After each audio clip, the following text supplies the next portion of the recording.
తెలంగాణ ఛత్తీస్గఢ్ సరిహద్దుల్లో 3 రోజులుగా ఆపరేషన్ కగార్ కొనసాగుతుంది. కేంద్ర బలగాలు కర్రెగుట్టను అష్టదిగ్బంధనం చేశాయి. DRG, cobra, STF, Bastar fighters, CRPF teams సంయుక్తంగా ఆపరేషన్లో పాల్గొన్నాయి. జవాన్లపై ఎండ ప్రభావం పడుతుంది. ఎండలో కూంబింగ్ చేస్తుండటంతో వడదెబ్బకు గురయ్యారు పలువురు జవాన్లు. నిన్న 15 మంది అస్వస్థతకు గురయ్యారు. వారిని వెంకటాపూర్ పీహెచ్సీకి తరలించి చికిత్స అందిస్తున్నారు. చర్ల సమీపంలో మరో 4గురికి డీహైడ్రేషన్ అయింది. వారిని హెలికాప్టర్లో భద్రాచలం ఆసుపత్రికి తరలించారు. కర్రెగుట్టలో అస్వస్థతకు గురైన మరో జవాన్ను వరంగల్కు తరలించారు. కర్రెగుట్టలో హెలికాప్టర్లు, త్రినేత్ర డ్రోన్లతో కుంబింగ్ ఆపరేషన్ కొనసాగుతుంది. గుట్టపైనే టార్గెట్ గా బాంబులు వేయడంతో పాటు మావోయిస్టులు అమర్చిన మందు పాత్రలను పేల్చేస్తున్నారు పోలీసులు. కర్రెగుట్ట సమీపంలోని తిప్పాపురం, వీరభద్రవరం, రామచంద్రపురం గ్రామాల్లో ఫైరింగ్ శబ్దాలు వినిపిస్తున్నాయని తెలిపారు గ్రామస్తులు. ఇక ఆపరేషన్ కగార్లో ఇప్పటివరకు 3 మహిళా నక్సల్స్ మృతి చెందారని అధికారులు ప్రకటించారు.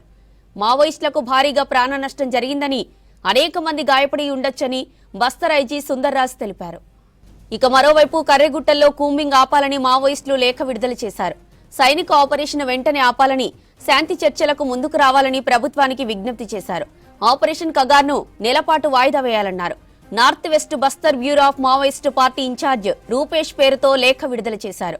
శాంతి చర్చల ద్వారా సమస్య పరిష్కారం కావాలని అందరూ కోరుకుంటున్నారని చెప్పారు.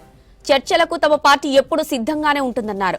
తమ విజ్ఞప్తిపై ప్రభుత్వం నుంచి స్పందన కోసం ఆశతో ఎదురుచూస్తామని తెలిపారు మావోలు. ఇక ఇదే విషయానికి సంబంధించి మరింత సమాచారం కృష్ణమోహన్ లైవ్ లో అందిస్తారు. కృష్ణమోహన్, కర్రెగుట్టలో ఆపరేషన్ కగార్పై అప్డేట్స్ ఏంటి?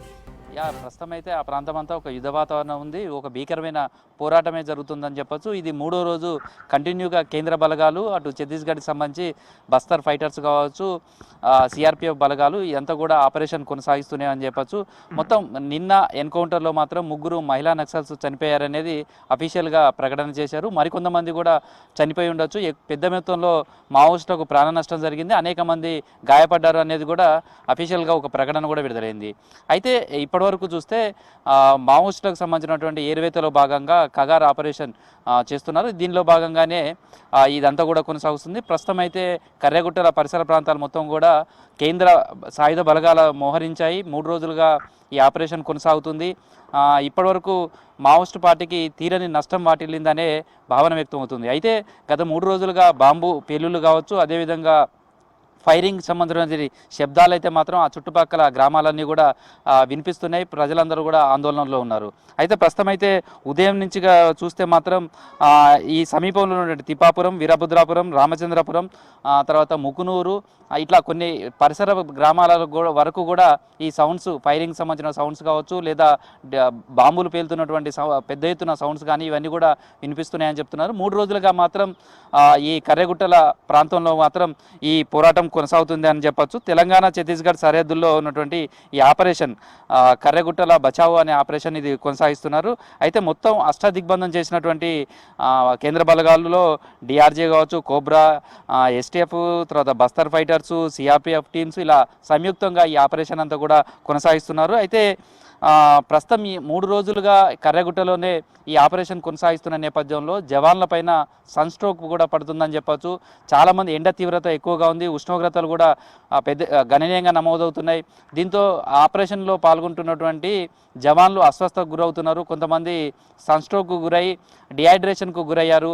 అట్లాంటి వాళ్ళను 4గురిని భద్రాచలంకు ప్రత్యేక హెలికాప్టర్లో తరలించారు. మరొకరిని వరంగల్కు తరలించారు. రాత్రి 15 మంది తీవ్ర అస్వస్థతకు గురి కావడంతో వెంకటాపురంలో ఉన్నటువంటి ప్రాథమిక వైద్యశాలకు తరలించి అక్కడ వైద్యం అందిస్తున్నారు. ఎక్కడ కూడా పోలీసులు కేంద్ర బలగాల మోహరింపు చేయడం, తర్వాత అక్కడికి ఎవరిని కూడా అలౌ చేయట్లేదు. గ్రామాలలో ఉన్న వాళ్ళందరినీ కూడా హెచ్చరికలు జారీ చేశారు. ఎవరు కూడా బయటికి రావద్దు. ప్రస్తుతం కర్రెగుట్టల ప్రాంతం ఉంది, వెంకటాపూర్ కావచ్చు, ఇటు వాజేరు మండలంలో ఉన్నటువంటి సరిహద్దు గ్రామాలలో ఉన్నటువంటి వాళ్ళందరికీ కూడా పోలీసులు హెచ్చరికలు కూడా జారీ చేస్తున్నారు. ఎవరు కూడా బయటికి రావద్దు, అటువైపు ఎవరు వెళ్ళొద్దు అని కూడా చెప్తున్నారు. పూర్తిగా కూడా ఇది ఛత్తీస్గఢ్, అదేవిధంగా కేంద్ర బలగాల లోనే ఇదంతా కూడా జరుగుతుంది. మన రాష్ట్రానికి సంబంధించి, ప్రధానంగా తెలంగాణ రాష్ట్రానికి సంబంధించి పోలీసులకైతే ఈ ఆపరేషన్లో ఎలాంటి భాగస్వామ్యం లేదు. కేవలం కర్రెగుట్ట ఛత్తీస్గఢ్ బీజాపూర్ వైపు నుంచి జరుగుతున్నటువంటి ఆపరేషన్ నేపథ్యంలో ఎవరైనా సరే అక్కడి నుంచి మావోయిస్టులు కనుక తప్పించుకొని ఇటువైపు కనుక వస్తే దాన్ని తగ్గట్టుగా ధీటుగా ఎదుర్కొనేందుకు మాత్రమే ఇక్కడ ఉన్నటువంటి తెలంగాణకు సంబంధించిన ములుగు జిల్లాకు సంబంధించినటువంటి కావచ్చు, చోటు చెర్ల భద్రాచలం, కొత్తగూడెం సంబంధించినటువంటి రాష్ట్రానికి సంబంధించిన బలగాలు మాత్రం మోహరించి ఉన్నాయి. కానీ ఆపరేషన్ మొత్తం కూడా కేంద్ర బలగాలు, అదేవిధంగా ఛత్తీస్గఢ్కి సంబంధించినటువంటి బస్తర్ ఫైటర్స్, సిఆర్పిఎఫ్ బలగాలే కొనసాగిస్తున్నాయి. అయితే మావోయిస్టులకు మాత్రం ప్రాణ నష్టం చాలా ఎక్కువ జరుగుతుంది అనేది ప్రచారం జరుగుతుంది. దానికి తగ్గట్టుగానే బస్తర్ ఐజీ కూడా నిన్నటి ప్రకటన అదే స్పష్టం చేస్తుంది. 3 మావోయిస్టులను సంబంధించిన మహిళా మావోయిస్టుల డెడ్ బాడీస్ను స్వాధీనం చేసుకున్నాం, వాళ్ళు ఎవరో ఐడెంటిఫై చేసే ప్రయత్నం చేస్తున్నాం. ఆ సంఘటనలో జరిగినటువంటి సిచ్యువేషన్ చూస్తే చాలా ప్రాణ నష్టం జరిగి ఉంటుంది, అనేక మంది గాయపడ్డారు అనేది కూడా ఆయన బస్తర్ ఐజీ నిన్న విడుదల చేసినటువంటి ప్రకటనలో కూడా చెప్పారు. ఇదే క్రమంలో మావోయిస్టులకు సంబంధించి కూడా గతంలోనూ చర్చలకు సంబంధించినటువంటి ప్రతిపాదనతో ఒక లేఖ విడుదల చేశారు. మళ్ళీ ఇవాళ కూడా మరొక లేఖను కూడా మావోయిస్టు పార్టీ విడుదల చేసింది. ఈ చర్చల ద్వారానే సమస్యకు పరిష్కారం చేసుకుందాం, దానికి సంబంధించినటువంటి చర్చలకు రావాలంటూ కూడా మావోయిస్టు పార్టీ విజ్ఞప్తి చేసింది. North west Bastar bureau of Maoist party incharge Rupesh పేరుతోటి ఈ లేఖను విడుదల చేశారు. ప్రస్తుతం బచావో కర్రెగుట్టలు అనే ఆపరేషన్ మొత్తం కూడా నిలిపివేయాలి, చర్చలకు అవకాశంగా కల్పించాలి, శాంతి చర్చలకు మావోయిస్ట్ పార్టీ ఎప్పుడు సిద్ధంగా ఉంటుంది అంటూ కూడా ఈ చర్చలకు రావాలంటూ కూడా ఈ లేఖను విడుదల చేశారు. అయితే ఆపరేషన్ కగార్ పేరుతో జరుగుతున్నటువంటి కూంబింగ్ 1 నెల రోజులు వాయిదా వేయాలంటూ కూడా మావోయిస్టులు కేంద్ర ప్రభుత్వానికి విజ్ఞప్తి చేస్తూ ఆ స్పందన కోసం ఆశతో ఎదురు చూస్తున్నామనే విధంగా ఈ లేఖను విడుదల చేశాయి. మొత్తంగా చూస్తే దాదాపుగా 3 రోజులుగా ఇటు తెలంగాణ కావచ్చు, ఇటు అటు ఛత్తీస్గఢ్కు సంబంధించినటువంటి సరిహద్దుల్లో ఉన్నటువంటి కర్రెగుట్టల మొత్తం కూడా ఒక యుద్ధ వాతావరణం ఉంది. అక్కడ రోజు టెన్షన్ వాతావరణం ఉంది. కంటిన్యూగా ఆపరేషన్ కొనసాగుతున్నాయి. నేత్ర డ్రోన్స్ ఇవి రాత్రిపూట కూడా విజన్ను చూడించగలుగుతాయి. తర్వాత కాలిబాటగా పైకి వెళ్ళడానికి కావాల్సినటువంటి మార్గాన్ని కూడా చూస్తున్నారు. ఎక్కడైనా డిటోనేటర్లు కావచ్చు, మందుపాతలు ఇవన్నీ కూడా మావోయిస్టులు ఏర్పాటు చేసుకున్నటువంటి నేపథ్యంలో వాటన్నిటిని కూడా డిస్పోజ్ చేసుకుంటూ ఈ ప్రస్తుతం అయితే కేంద్ర బలగాలన్నీ కూడా పైకి వెళ్తున్నాయి. కాల్పులు కూడా, ఫైరింగ్ కూడా అక్కడ జరుగుతుంది అనేది తెలుస్తుంది. మొత్తంగా ఇటు బస్తర్ వైపు ఎక్కువగా బీజాపూర్, బస్తర్ ఆ వైపు నుంచే బలగాలన్నీ రావడం, ఆ వైపు నుంచే కర్రెగుట్టకు అటువైపు నుంచే నార్త్ వైపు నుంచే ఈ ఫైరింగ్ అంతా కూడా కొనసాగుతుందని చెప్పొచ్చు. ప్రస్తుతం అయితే మొత్తం ఛత్తీస్గఢ్ బార్డర్లోనే ఈ ఆపరేషన్ అంతా కొనసాగుతుంది. కర్రెగుట్ట పైనటువంటిది మన వైపు కేవలం 25 నుంచి 30 కిలోమీటర్లు మాత్రమే ఈ కర్రెగుట్టలకు ఉన్నటువంటి పరిధి ఉంటుంది. మిగతాది మొత్తం కూడా ఛత్తీస్గఢ్ వైపే ఉంటుంది. ఇప్పటికే కర్రెగుట్టల పరిసర ప్రాంతాల్లో 3 బేస్ పోలీస్ క్యాంపులను కూడా కేంద్ర బలగాలు ఏర్పాటు చేశాయి. దాంతోపాటు బస్తర్ వైపు కూడా దాదాపు 11 పోలీస్ బేస్ క్యాంపులను కూడా ఏర్పాటు చేసినట్టుగా తెలుస్తుంది. ఈ ఆపరేషన్లో భాగంగానే ఎక్కడైతే గిరిజన గ్రామాలు కొన్ని ఆ ప్రాంతాల్లో ఉన్నాయో వాటిని ఖాళీ చేయించడం, అక్కడ అవసరమైనటువంటి పోలీస్ బేస్ క్యాంపులను ఏర్పాటు చేస్తూనే ఈ ఆపరేషన్ ముందుకు వెళ్తున్నారు. ప్రస్తుతం అయితే మావోయిస్టులు కీలకమైనటువంటి వాళ్ళంతా కూడా ఈ షెల్టర్ జోన్గా ఇక్కడ ఉన్నారు అనేది చెప్తున్నారు. ఈ మావోయిస్టుల ఏర్వేత అనేది పూర్తిగా చేయాలి, నిర్మూలన చేయాలనే కృతనిశ్చయంతో ఈ ఆపరేషన్ అంతా కూడా కొనసాగుతుందని చెప్పచ్చు. ప్రస్తుతం అయితే మావోయిస్టు పార్టీకి సంబంధించినటువంటి కీలక నేతలంతా కూడా ఇక్కడ బంకర్లు ఏర్పాటు చేసుకున్నారు, ఈ బంకర్లోనే ఉన్నారు అనేది కేంద్ర బలగాలకు ఇచ్చినటువంటి సమాచారం. ఆ సమాచారం నేపథ్యంలోనే ఇదంతా కొనసాగుతుంది. ప్రధానంగా హిడ్మా టార్గెట్గానే ఈ ఆపరేషన్ అంతా కూడా కొనసాగుతుందని చెప్పుకోవచ్చు.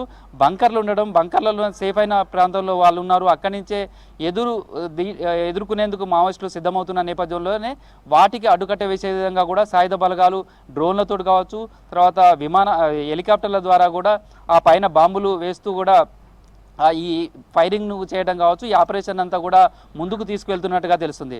3 రోజులుగా ఈ ఆపరేషన్లో పాల్గొన్నటువంటి చాలామంది జవాన్లకు మాత్రం సన్స్ట్రోక్, వడదెబ్బ, ఎండ తీవ్రతతోటి కొంత అస్వస్థకు గురవుతున్నారని చెప్పచ్చు. 3 రోజులుగా ఆపరేషన్లో పాల్గొన్నటువంటి జవాన్లను కొంతమందిని రిలాక్సేషన్ కోసం మళ్ళీ వెనుకకు తీసుకొస్తున్నారు. కొత్త టీమ్స్ మళ్ళీ ముందుకు వెళ్తున్నాయి.